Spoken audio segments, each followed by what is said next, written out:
Youth activation to me, I brought props.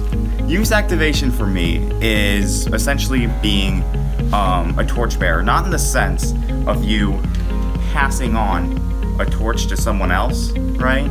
So they have the fire and you pass it on.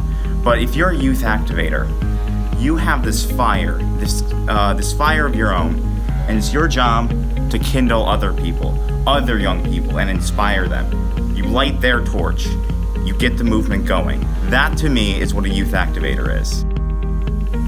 Imagine being in a room with like 60 powerful minds where we all come from different backgrounds. We all have different, drives, however, we're all passionate.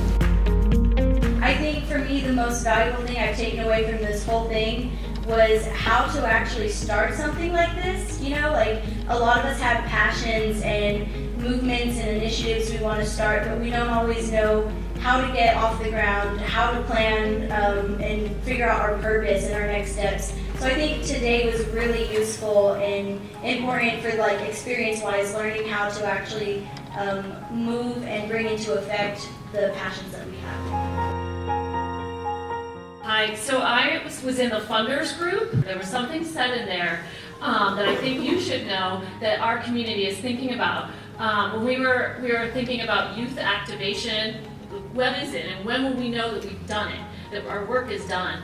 And the suggestion was that when we don't actually have to call it youth activation anymore, and it's actually our education.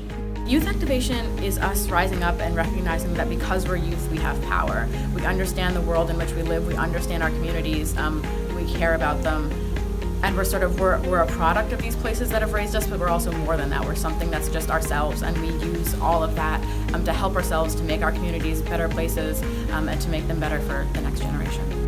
Youth Activation Summit!